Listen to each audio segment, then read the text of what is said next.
அடே நீங்க இங்க சேர்ந்துக்கிட்டு அவனை எப்படி நம்ம ஸ்டேட்ல தோக்கடிக்கலாம்னு பேசிக்கிட்டு இருக்கீங்க. அவன் ஸ்டேட்டை தாண்டி அங்க நேஷனல் பாலிடிக்ஸ் லெவலுக்கு பிளான் போட்டுக்கு இருக்கான்டா அப்படின்னு இன்னைக்கு பல கட்சிகள்லாம் பதறுவதற்கான காரணம் என்ன அப்படின்னா, தாவேக கட்சியுடைய தலைவராகிய விஜய் அவர்களும் ஜன்சுராஜ் கட்சியை சேர்ந்த பிரசாந்த் கிஷோர் அவர்களும் பேசிய பேச்சுக்கள், கடந்த ஒரு 30-45 நாட்களாக அவங்க சேர்ந்து ஒன்னா பண்ண பயணங்கள், இதெல்லாம் முடிவின் அடிப்படையில் இந்த கட்சிக்காக தேர்தலுக்காக வியூகத்தெல்லாம் வகுத்து தரக்கூடிய சில வேலைகளை பண்ண போறாரு அப்படின்னு பல பேர் எதிர்பார்த்தாங்க. நான் வியூகத்தெல்லாம் வகுத்து கொடுக்க போறது இல்லைங்க. அவங்களே நல்ல ஸ்ட்ராட்டஜி பல வச்சிருக்காங்க. நான் சும்மா அதை லைட்டா அப்படி நவுத்து, லைட்டா அது இப்படி நவுத்து, அவ்வளோதான் ஓகே அப்படின்னு சொல்லி சின்ன சின்ன என்னுடைய அட்வைஸை கொடுக்க போறேன். வேற ஒன்றும் கிடையாது, எல்லாம் அவங்க கரெக்டாக பண்ணிட்டுக்கிறாங்க அப்படிங்கிற மாதிரி பிரசாந்த் கிஷோர் அவர்கள் பேசியிருந்தார் இல்லைங்களா. இப்போ என்ன நடந்திருக்கு அப்படின்னா, பிரசாந்த் கிஷோர் அவர்கள் ஒரு தனியார் தொலைக்காட்சி நிறுவனத்துக்கு கொடுத்த பேட்டியில என்ன சொல்லியிருக்காரு அப்படின்னா, நானும் விஜய் அவர்களும், அவர் விஜய்னு சொல்ல மாட்டார், விஜய்னு தான் சொல்றாரு இல்லையா. ஏன்னா ஹிந்தியிலலாம் வந்துட்டு விஜய்ன்னு இருக்கிறாங்க, BIJAY, அது அந்த ஊரில் ஒரு பேர், நிறைய பேர் தெரியுமான்னு தெரில, விஜய்ன்னு சொல்லி அந்த ஊரெல்லாம் சொல்லுவாங்க. ஸோ அதனால் அந்த விஜய் வந்துட்டு இது விஜய் அவர்கள் வந்து எங்கள் கூட சேர்ந்து நாங்கள் நிறைய பிளான் வச்சுருக்கோங்க. தமிழ்நாடோடோ இல்லை தமிழ்நாடு மற்றும் பீகாரோட முடிய போகிறது கிடையாது எங்களுடைய இந்த அரசியல் பயணம்ங்கிறது.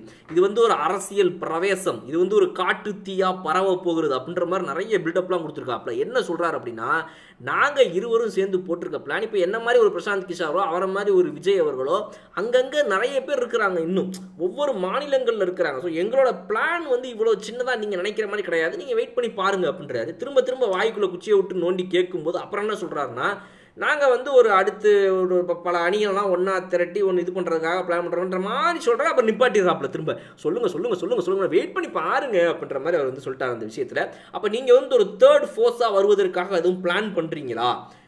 நேஷ்னல் லெவலில் வந்து பிஜேபி காங்கிரஸ்க்கு அடுத்தபடியாக ஒரு தேர்ட் ஃபோர்ஸாக ஒரு அலையன்ஸை ஃபார்ம் பண்ண எதுவும் பிளான்ஸ் போயிட்டு இருக்குதான்னு கேட்டோன்னே, அது ரொம்ப ஏர்லிங்க இப்போ அதை சொல்கிறதுக்கு. நாங்கள் ரொம்ப ஆரம்ப கட்டத்தில் இருக்கிறோம், இப்போ தான் ஆரம்பிச்சிருக்கோம், நாங்கள் அவ்வளவு தூரம் இப்போதுக்கு பேச முடியாது அப்படின்னு சொல்கிறாரு. பட் அவர் சொன்னதின் அடிப்படையில் நமக்கு புரியுறது என்ன அப்படின்னா, விஜய் அவர்கள் இந்த வரக்கூடிய தமிழக சட்டமன்ற தேர்தலை அணுகிறதுக்கான முயற்சிகளில் மட்டும் ஈடுபடாமல், பிரசாந்த் கிஷோரோட வந்து இந்த மாதிரி தேர்தல் மட்டும் அந்த வியூகத்தை வகுக்கிறத தாண்டி வேற ஏதோ பிளான் பண்ணுறாரு. ஏன்னா வந்து மேலே மேடையில் ஏற்றி கொண்டு வந்து கையை பிடிச்சி எஸ் அப்படின்னு காட்டுறதுலேருந்து ஆரம்பித்து இவர் என்ன சொல்ல வராரு, பிரசாந்த் கிஷோர் மேலே ஒரு ஆளெல்லாம் நான் வாங்கிட்டு போயிட்டேன் பார்த்தியா, 2021 ஒன்றால் மட்டும் தான் வாங்க முடியுமா, என்னால் மட்டும் தான் இப்போ வாங்க முடியும், நான் சும்மாலாம் கிடையாது அப்படின்ற மாதிரி சொல்வதற்கான ஒரு ஸ்டேட்மெண்ட்டாக மட்டும் ஸ்டார்டிங்கில் பட்ட நமக்கு இது இப்போ ஒரு ஸ்டேட்டிங்காக படலை.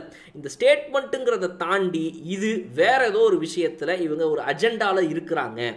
நம்ம பிரசாந்த் கிஷோர் அவர்கள் சொல்வது போல நேஷனல் பாலிடிக்ஸில் விஜய் அவர்களுக்கான இன்ட்ரெஸ்ட் இருக்குது. ஏற்கனவே வந்து காங்கிரஸுடைய கட்சி தலைவராகிய இவர் ஏற்கனவே காங்கிரஸை சேர்ந்த ராகுல் காந்தி அவர்களை இவர் நேரில் சந்தித்து பேசினது உண்டு, பல முறை வந்து இவர் தெரிஞ்சு பேசினது உண்டும் தெரியாமல் மீட் பண்ணதும் உண்டுன்ற தகவல்கள் நமக்கு இருக்குது. இதை தாண்டி பார்த்தீங்க அப்படின்னா, புதுச்சேரி மாநிலத்தை சேர்ந்த குமாரசாமி அவர்களை இவர் நேரில் பார்த்து பேசியது உண்டு.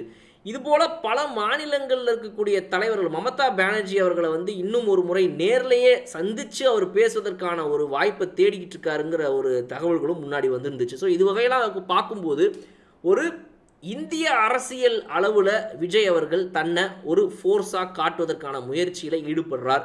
பல மாநிலங்களை சேர்ந்த தலைவர்களை ஒன்றிணைப்பதற்கான முயற்சியில் ஈடுபட போகிறாருன்ற புரிதல் நமக்கு இருக்குது. இது எவ்வளவு சாத்தியம், எந்த அளவுக்கு இவரால் அதை முடியும் அப்படிங்கிறது தான் இதோடைய கேள்வி. இந்த கேள்வியோட இந்த வீடியோவை நான் முடிக்கிறேன். உங்களுடைய கருத்துக்கள் என்ன அப்படிங்கிறத கமெண்ட் செக்ஷனில் சொல்லுங்கள். இன்னொரு சூப்பரான வீடியோவில் நான் உங்களை வந்து பார்க்குறேன். அதுவரை உங்களிடம் விடைபெறுவது உங்கள் பாலா. ஓகே, பாய்.